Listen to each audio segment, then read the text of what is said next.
கர்த்தருடைய பரிசுத்த நாமத்திற்கு மகிமை உண்டாகட்டும். எனக்கன்பான சகோதர சகோதரிகளுக்கு ஆண்டவராகிய இயேசு கிறிஸ்துவின் இனிய நாமத்தில் நல்வாழ்த்துதலையும் வணக்கத்தையும் தெரிவித்துக் கொள்கிறேன். காலைதோறும் கர்த்தருடைய வார்த்தை என்ற தலைப்பில் நாம் வேத வசனங்களை தியானித்து வருகிறோம். இன்றைக்கு தியானத்திற்கு நாம் எடுத்துக்கொண்ட வேத வசனம் நீதிமொழிகள் 5ஆம் அதிகாரம் 21ஆம் வசனம். மனுஷனுடைய வழிகள் கர்த்தரின் கண்களுக்கு முன்பாக இருக்கிறது, அவனுடைய வழிகள் எல்லாவற்றையும் அவர் சீர்தூக்கி பார்க்கிறார். நம்முடைய வழிகள் எல்லாம் கர்த்தருடைய கண்களுக்கு முன்பாக இருக்கிறது.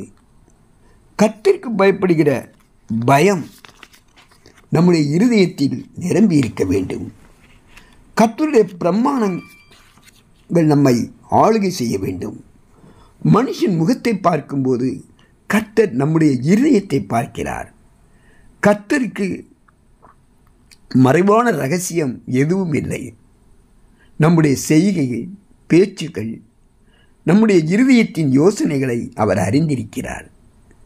கர்த்தரே வெளிச்சமாக இருக்கிறார், அவரே மெய்யான ஒளியாகவும் இருக்கிறார். அவர் தம்முடைய வெளிச்சத்தில் எல்லாவற்றையும் பார்க்கிறார். எல்லா காரியங்களும் அவருடைய கண்களுக்கு முன்பாக பிரதீட்சமாக இருக்கிறது. எல்லாவற்றின் காரணங்களையும் சூழ்நிலைகளையும் அவற்றின் விளைவுகளையும் கர்த்தர் அறிந்திருக்கிறார். கர்த்தர் நம்முடைய வழிகளை காண்பது மாத்திரமல்ல, நம்முடைய வழிகள் எல்லாவற்றையும் அவர் சீர்தூக்கி பார்க்கிறார். நம்முடைய வழிகளை நியாய தீர்ப்பளிக்கிறார். தேவனுடைய நியாய தீர்ப்பு எப்போதும் நீதியாக இருக்கும். ஆனாலும் நம்முடைய ஒவ்வொரு செயலுக்கும் சொல்லுக்கும் நாம் கர்த்தரிடத்தில் கணக்கு ஒப்புவிக்கிறவர்களாக இருக்க வேண்டும்.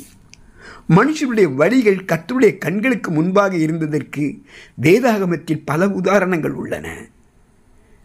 ஆதியாகமத்திலே காயின் ஆபேல் சகோதரர்களுக்குள் ஆபேல் காணிக்கையை கர்த்தர் அங்கீகரித்தார், காயின் காணிக்கையை கர்த்தர் அங்கீகரிக்கவில்லை.